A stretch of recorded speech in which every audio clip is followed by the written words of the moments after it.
Everyone, welcome to my YouTube channel. क्यों ना आज बात की जाए अपने एरिया में बहने वाली सतलुज नदी के बारे में। मेरी वीडियो को आगे देखने से पहले मेरे चैनल को लाइक शेयर सब्सक्राइब करना और बेल बटन को प्रेस करना ना भूलें। भारत में काफ़ी नदियां हैं, ऐसी ही एक नदी है सतलुज नदी। सतलुज नदी का इतिहास काफ़ी पुराना है। जन कथाओं के अनुसार ऐसा माना जाता है कि सतलुज को हिमाचल में लाने का श्रेय जाता है बाणासुर को, जो बुशहर रियासत यानी शोणितपुर सराहन के राजा रहे थे। और प्राचीन काल से ही सतलुज को कई नामों से जाना जाता है। ऋग्वेद के अनुसार इस नदी को शतुद्री नदी भी कहा जाता है और ये नदी समुद्र तल से 4600 मीटर की ऊंचाई पर स्थित मानसरोवर झील के निकट राक्षताल झील से निकलती है। इसकी कुल लंबाई 1450 किलोमीटर है।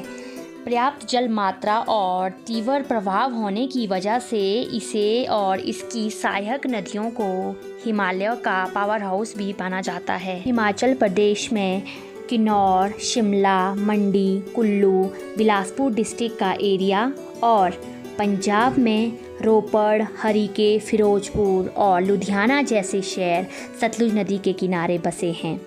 ओवरऑल हम ये कह सकते हैं कि सतलुज भारत में 2 राज्यों से होकर गुजरती है। फर्स्ट वन हिमाचल प्रदेश और second one Punjab state.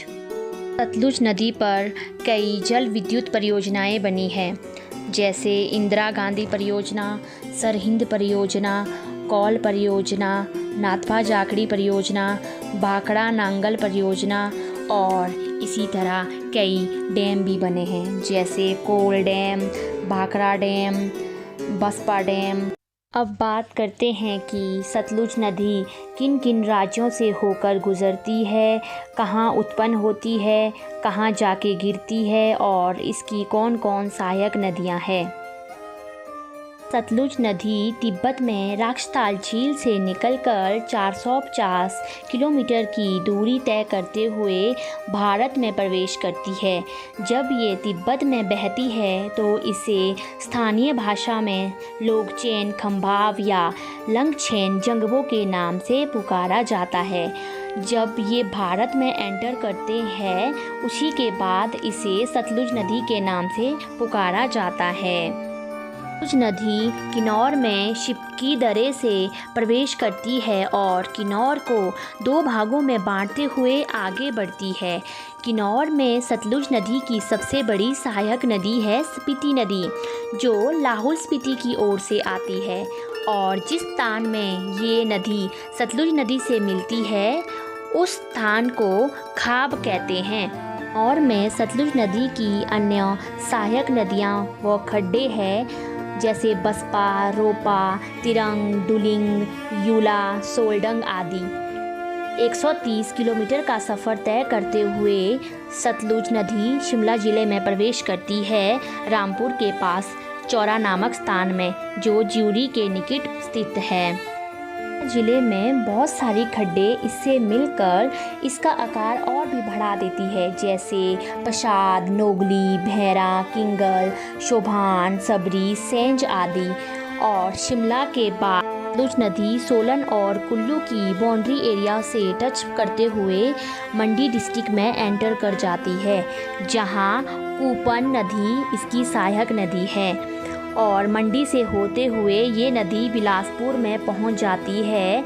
Bilaspur में अली, घम्बरोल, घम्बर, मौनी, शीर आदि जैसे इसकी सहायक नदियां हैं। हिमाचल प्रदेश की सबसे बड़ी कृत्रिम झील गोविंद सागर झील का निर्माण सतलुज नदी पर ही किया गया है। यह झील भाखड़ा बांध की वजह से बनाई गई है, जहां पर्यटकों की खूब भीड़ लगी रहती है।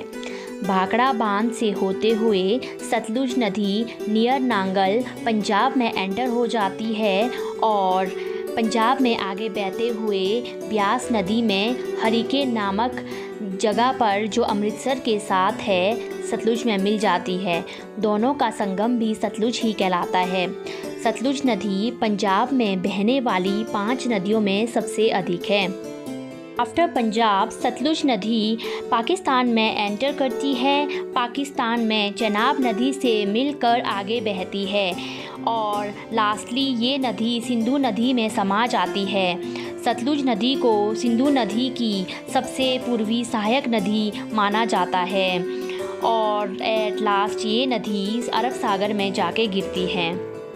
I hope you will consider my request. Please like, share, subscribe my channel and press bell button. Thank you.